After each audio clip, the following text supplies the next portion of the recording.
Hi, Dr. Stone. Hi. Thank you for joining me today. Thank you for having me. Just wanted to take some time to get to know you a little bit better and what you do, and just find out what some of your thoughts are on different topics that maybe other people might be interested in. Wonderful. So tell me a little bit about yourself. So I am a licensed psychologist, and I am also a nationally certified school psychologist. So I think I have the best job in the world because I get to work with kids and their families. And my practice is called Lighthouse Psychology, and we offer kind of two buckets of service.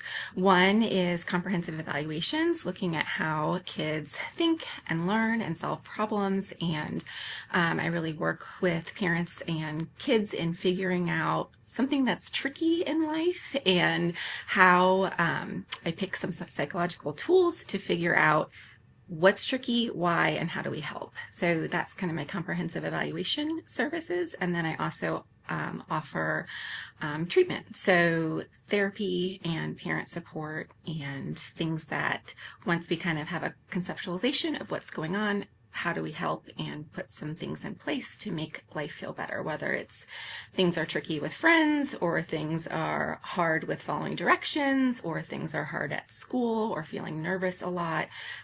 We're providing services to give kids and families the tools to handle those things and get through them. That sounds like it would be helpful for so many people and Absolutely. parents as well. Absolutely. What's typically the way someone might be able to find you, and how should they go about that? So you can find the website is lighthousepsychology.health. You are welcome to send me a message. My phone number is on there, or website, email, and we can talk about if I'm a good fit for you. So a lot of times when we're doing evaluations, parents have questions about behavior, attention, ADHD, anxiety, learning disabilities, autism, just wanting to really understand their child better. Maybe a family member's mentioned that they're concerned. Maybe a teacher's mentioned that they're concerned. Maybe as a parent, you're bumping up against the same issue again and again, and you've just had this kind of question in your mind of, I think I need a little more help to deal with this. So that's where I can come in and kind of help figure things out. And I always want to do it in a way that we're approaching it with curiosity and we're supporting the child. This is not they're coming in for a test that's pass or fail. This is us working together in a curious way to understand, how does your brain work?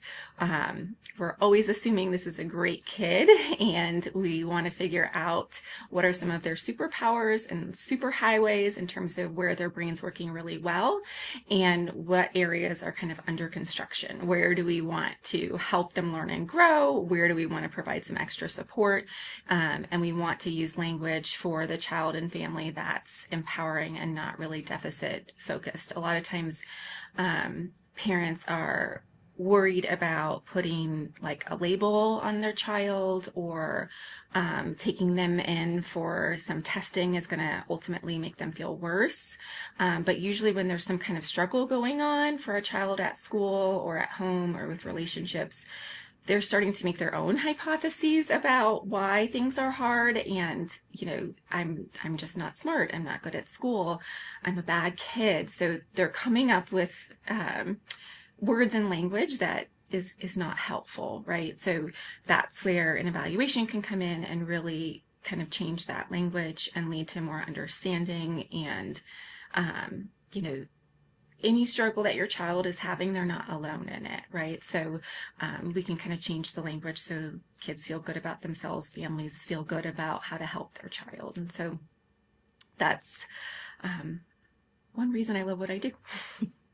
I love that you described talking about a struggle from a place of curiosity, because I think oftentimes as parents, we have these expectations and sometimes approach a situation from a place more of punishment or, different ways. And I've realized that the way we approach a situation is going to determine how the outcome might turn out. A child who's being punished for things that they can't control, as you said, or they might keep internalizing those feelings of I'm a bad kid and, I'm trying so hard. So why can't I succeed in this certain area of life? And I like that you talked about the word tricky, because sometimes it might be an actual diagnosable problem. Sometimes it might just be a challenge. So it sounds like you're able to just guide a family in either way, regardless of whatever word it comes out to be. Yeah. And a lot of other psychologists are kind of using this model of being more strengths focused and neurodiversity affirming in terms of the way we structure our evaluations and what questions we're asking. So I pull a lot from another psychologist, Dr. Liz Ingoff, that talks a lot about building brains and how do we talk to kids about why they're coming to an evaluation and the tools that we're using. And so yes, very much from a curiosity point of view and a supportive point of view where, sometimes it's nerve-wracking to go in and meet a new person and talk about what's hard for you. So my job, I think, as a provider is to make kids feel welcome, and I want them to feel good about the process. And most of the time they leave saying, like, when can I come back and see her again? Because this isn't like, hey, we're in a cafeteria taking a high stakes test and you need to like sweat this out and get something right. It's, hey, we're just learning about you and what's easy, what comes like a super highway, and what's like tricky, right? So where are you getting stuck a little bit? And I know psychologists are really good at kind of conceptualizing a child and thinking about how they're functioning in different environments, and looking at, typically an evaluation involves looking at thinking and learning. So what we typically might hear is like IQ, but looking more narrowly at like, well, how does a child do when we're asking things in a heavily verbal way? How does a child do when they're thinking and learning with more like nonverbal information and visual spatial, and how do they handle information when it's coming up them really quickly, right? And so looking at how kids think and learn across different kind of demands or things that we're asking of them, and seeing, now that we know more about this child, how does that feel in the classroom for them, right? How does that feel on, the typical Thursday when, they're in classroom with 18 other children and a lot coming their way? And so how can we, through an evaluation, increase the way the adults in a child's life understands them? And as adults working with kids, we just want to help, right? And so giving the grown-ups in a child's life ideas about how to help is really kind of the focus of an evaluation in my practice. So when you usually get a child, is it usually started from maybe concerns from school, or is it concerns from parents, or is the child saying that I need help with something? How does it typically present to? Any of those three. Yeah. So sometimes parents come to me after they've had a talk with their pediatrician. Sometimes they come to me because things are hard at home and it just feels like, every night the routine is a struggle. Homework's ending in tears. Child's really not liking school or complaining a lot about school. So sometimes it's, a parent concern. Sometimes it's something they've already talked to about their pediatrician. Sometimes it's a school concern. Maybe, the grades aren't coming home in a way that parents would be expecting. Maybe they've already tried some tutoring or supports or extra intervention. And so really any of the three can lead a family to making that phone call. And, sometimes an evaluation results in a diagnosis and sometimes it doesn't, right? It's less about, figuring out a specific box or checking a specific box, and more about understanding a child in their environment that they're in every day, which is home and school for most kids, and figuring out how do we help. That's great. I love that you mentioned that it's not just about checking a certain box, and earlier you talked about finding their strengths, because I found with so many so many different things that we think are a problem because it doesn't fit, with our typical expectations at school or at home, that if a child doesn't fit in that, then it's a problem. But I've realized, I'm sure you've seen too, certain things like ADHD and autism. There are so many beautiful things about it as well. Just learning how best to use the tools and the strengths that you have can make a big difference in the long run of viewing of it as a problem and something needed to fix, rather than working on some tools to make it more useful and making what could be a diagnosis something to our benefit. There's some of the most creative people, entrepreneurs, just out of the box thinking that sometimes we don't always appreciate, especially with the typical way our schools are set up. Yeah, absolutely. And I think that really speaks to the idea of being like neurodiversity affirming, and really, different is not less, it's just different, right? So we all have strengths and weaknesses, and sometimes our environments are not set up to bring those out. So what changes can we make? How do we help kids understand themselves, and how do we what things can we change as adults to make their success easier? I think is a really wonderful way of kind of conceptualizing how to help. One thing I think a lot of people get confused about is the difference between a psychiatrist like myself and a psychologist. Two very similar sounding words with a lot of overlap. But I was wondering if you could explain a little bit about like the psychologist training and their expertise, and I can describe a little bit about psychiatry and how that might be different. Sure. So, that is a great question. And sometimes they do sound a lot alike. So sometimes people think like, oh, you can manage my medication. I'm like, no, I am not. I'm not medically trained. So psychologists are usually have a PhD or a PsyD, and they've trained extensively in understanding humans and their behavior. And so there's different tracks and specialties. My specialty is school psychology. So there's a quote that we know more about education than the average psychologist, and we know more about psychology than the average educator. So we are blending kind of both worlds in understanding and supporting kids. So there's other tracks too. There's forensic psychologists, there's clinical psychologists, people that really focus on specific areas and treatments.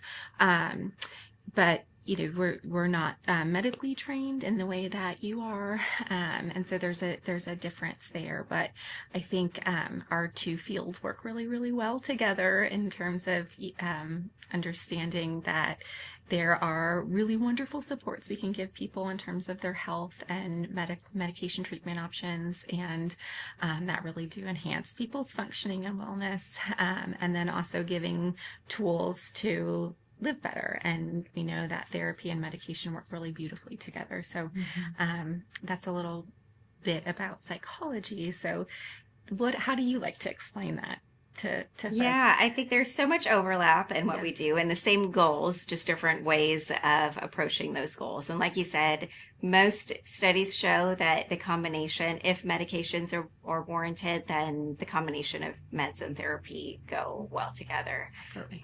And give the most benefit. So typically for a psychiatrist, after college, you're going to go to medical school, 4 years of medical school. And by the end of it, you're going to take all of the same board exams as every other physician. But then after medical school, you specialize into different specialties. So psychiatry residency is anywhere from 4 to 6 years, depending on if you're going to specialize. So I did like 3 years of adult psychiatry and then 2 years of child psychiatry. And like you said, we're more medically trained, have the ability to understand medical diagnoses and how they relate to psychiatric issues. We get in-depth education about pharmacology and all of the science behind it. And our psychiatry residency also incorporates a lot of therapy. I think it's important to be able to bring that into appointments, even if we may not be your weekly therapist. I think making every interaction therapeutic in some ways is very beneficial. And it's also important to know when to refer. So if I have a patient with certain struggles, I might know which types of therapy might be most helpful for them, and being able to evaluate different diagnoses and what medications might be helpful for that diagnosis. And I do think as time evolves, people are changing kind of their expectations as well as what they're looking for. And that's part of the reason why I started my practice, is that I think medications can be great and change lives. There are also times where it doesn't always fix what we need it to fix. And we need a lot of other supports. We need other options, other non-medication options.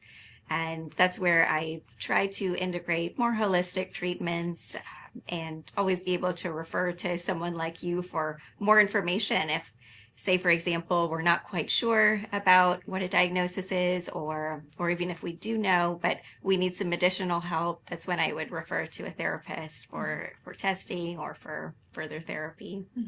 Yeah.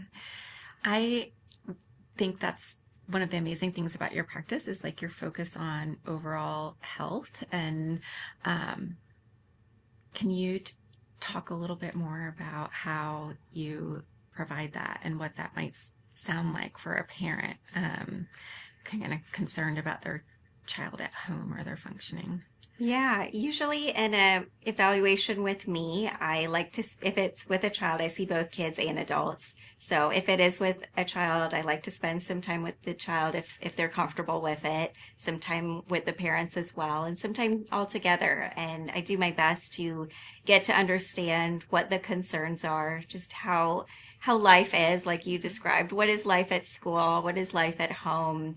Not just focusing on the symptoms, but understanding their strengths and their passions as well, because that can be really helpful when deciding what types of treatments might be best, what types of therapies. There's so many different types of therapies based on different types of personalities. When we mentioned like ADHD, for example, you can really use someone's strengths to help them learn how to cope with some of the struggles. Yes. And I try to integrate all different types of modalities. I think, unfortunately, in a lot of medical school, we don't get so much education about prevention. And that's where I think really we need to focus more on as providers in all different areas, having those talks about how important our sleep is, how food is medicine and it affects our mood, and how movement, exercise, supports, all of these things play a part into our mental health. And sometimes we can't change those things, and sometimes we can, and we forget to or don't know how to. So that's part of what I like to do, is incorporate all of those things. So I aim to make it my approach from a more holistic perspective. So talking about our lifestyle, our nutrition, that food can definitely play a part into our mood. The supports, the type of people that we have in our lives and around us can make a big difference. And things like our sleep and our ability to move throughout the day, get some exercise. There's so many natural ways to improve our mood, improve the dopamine in our brain outside of medications. But if medications are something that's needed, because oftentimes we're doing all the right things, we're trying our best, we're going to therapy, and if things are still not quite where we need them to be, I think medications can be an option. And again, with medications, there's a lot of different options there as well. There are also non-medication options like TMS, which is transcranial magnetic stimulation. An alternative type of treatment is ketamine, that's getting to be more popular. And even types of alternative treatments like acupuncture, meditation, mind-body skills is something that I try to incorporate, whether you're a child or you're an adult. I think it's just helpful knowledge and skills to develop over time that can give us a little bit more understanding of ourselves. Yeah, absolutely.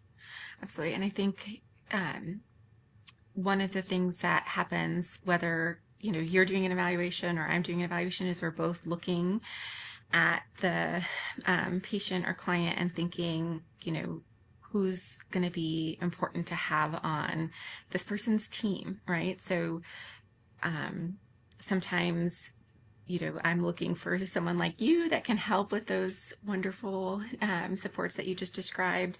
And sometimes parents might be really unfamiliar with what treatment options there are for, say, for ADHD or for really significant anxiety. And so I think you're a wonderful professional to kind of introduce like the menu of treatment options and do it in a way that's not like, well, this is what you got to do. This is your one option and this is what we start with. And then we try XYZ. So I really appreciate your approach in terms of looking at like the whole child and the whole, or adult, the whole menu of ways that we can help support overall wellness. But sometimes who are some other people that you might refer to? Definitely therapists are probably the most common that I refer to. And sometimes we want to make sure that there are not other medical issues going on. A lot of times kids, especially like anxiety, for example, might present as a lot of like stomach issues, stomach aches, headaches. And while we don't want to dismiss it in any way, sometimes it might be helpful to just see a GI specialist or a neurologist to make sure that there are not other things underlying that. Getting other labs is important too. There are a lot of things like thyroid, glucose, vitamin D levels, certain other things that can mimic or exacerbate some psychiatric symptoms. So that is important to make sure we have all of those in a good place within normal limits. And I would say, like I mentioned, I've had a few people who benefited from things like acupuncture. I've had a couple of people who liked the more energy route, like Reiki. So it really just depends. There's truly a variety of different things out there, depending on how which direction you'd want to go. But I think that's why it's important to really get to know each person individually, because even when we talk about medications, you could have the same medicine in two different people and have two drastically different responses from it. And just understanding what one's strengths are and how one's body works, what some of their symptoms are, it can make a big difference in deciding what might be best for each person. Absolutely. I was wondering, so if someone came to see you, or they were curious about seeing you, what would be the best option in terms of payment? How do you typically set up payment for someone in your clinic? Yeah, so my practice is out of network with insurance companies.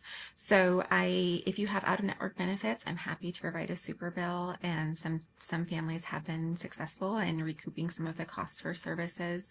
But if you're looking for an evaluation, I would do a consultation with the family and find out a little bit about what questions we're looking to answer and give an estimate for how I can design the best evaluation I can to thoroughly answer those questions. And so I would give an estimate at the onset for how much services cost, and same thing for treatment. Sometimes if we're just jumping into treatment, we know we feel like we're ready to give some help, then I have my hourly rate, and parents just pay as they go.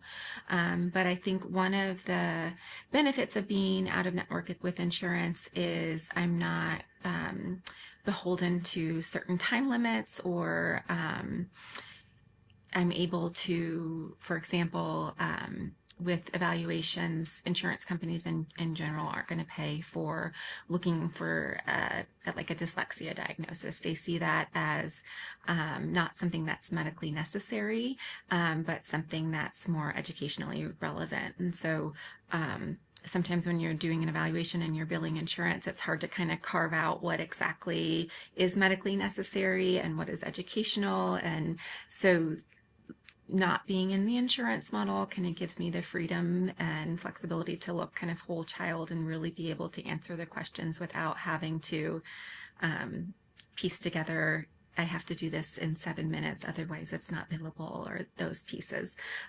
So that's how payment works with my clinic. That's actually so surprising to me. I didn't realize that because I think about dyslexia and how much overlap there might be with things like ADHD Absolutely. or untreated dyslexia and how that could present more as anxiety as Absolutely. a child not wanting to go to school, or anxiety can present as behavioral issues. Like there's so many 1000%. other things involved outside Yeah. of just Yeah. the dyslexia. So that's great that you explained it that way. Yeah. And so, and that's, if we're not assessing those pieces, there's so many things that overlap and influence each other.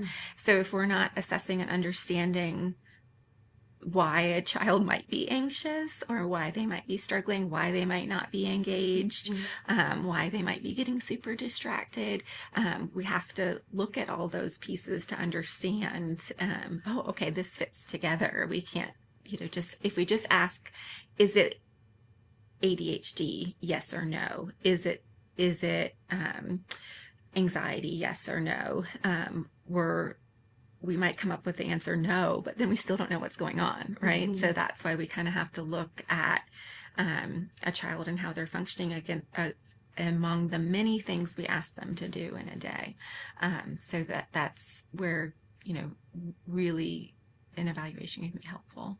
Yes, that's very helpful. And similar to my practice, I decided to be private pay because I really wanted that time and flexibility with patients, being able to decipher different diagnoses, or like you mentioned earlier, maybe there is no diagnosis, but to truly get an understanding of where these feelings or concerns are coming from. It takes time even to work on someone's sleep. I always say that sleep is kind of the foundation for everything. And to try to work on someone's sleep, it takes more than a 15-minute appointment with a psychiatrist. So luckily I'm able to spend more time with a patient. If they choose longer appointments, we have that flexibility of shorter versus longer appointments, 30 or 50 minutes. And I also get the ability to spend time alone with the parents, where if I was taking insurance, unfortunately, you can't bill for that separately. So I think empowering the parents, like you talked about earlier, empowering the parents, educating them on how best to help their child, how best to show up and do their best with their child can make a huge difference in how the child's doing. So I think being able to have that flexibility and that time with people can make a huge difference in understanding what they are going through, and therefore deciding what treatment might look best for them, because treatments vary so much depending on where the issues are coming from. Yeah, absolutely. Absolutely. And I think when we're working with children, that parent piece is just so important, right? And so for a lot of difficulties, the parents are super involved in the treatment, right? Because you can go to, even if a child's spending 45 minutes with me, 50 minutes with me once a week, that's a very small slice of their day when you consider the rest of life, right? And so a lot of times, especially with younger children, I'm focusing a lot on working with the parents, because when the parent can change a little bit about the language they're using or the way they're approaching things, that gives way more opportunities for learning and practice and development to the child than a 50-minute session with an adult. It's harder for younger kids to generalize those skills during their week if a parent's not involved in kind of supporting and scaffolding on a day-to-day basis. So I love that you talk about, the importance of that family parent piece too. Definitely. And I know you work with schools a lot. So is there a piece that you integrate teachers or school environments as well in the treatment? Sure. Yeah. If I'm doing an evaluation, I'm always getting teacher input in terms of how the child's doing at school, because they're another adult that sees the child in a different context than the parent. So I'm always getting teacher feedback. I have an option of I can go in and do an observation of the child. I do it before the child knows me. So kids are very used to having, principals, guests from the districts come in and kind of do an observation. The child doesn't know I'm there for them, but I'm checking out the child and how they interact with other people, how they're paying attention, how engaged they are, what they respond well to, what they might I can tell they're having a hard time with. So doing an observation is an option. But I'm always getting teacher input and feedback. And if I'm on the treatment side of things, working with teachers to figure out how do we support, more positive or appropriate behaviors at school. Also, I'll coordinate sometimes with anxiety too. And sometimes we're working on things like children being afraid to speak at school. So a lot of times there's little things that teachers need to know about how to support kids and how not to increase anxiety around things. And so we want to find a way to support a child that's building their confidence and helping them move towards steps of bravery and doing the thing they're afraid of. And so there's a nuanced way to do that. So absolutely, parents and teachers are so important in terms of how a child feels about themselves and their child having a chance to practice skills that are important.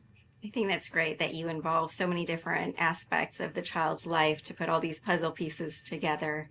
So I think that can make a big difference. What the parent sees at home might be very different than what Absolutely. a teacher sees at school, and it might be very different from how a child reports what they're feeling in different situations. So Yeah, that's absolutely. very helpful. I'm sure you see, there's some kids that just keep it together all day long and then just kind of fall apart at home. And so, different situations for everybody, but absolutely we have to learn about the child in different environments and how they feel about it too.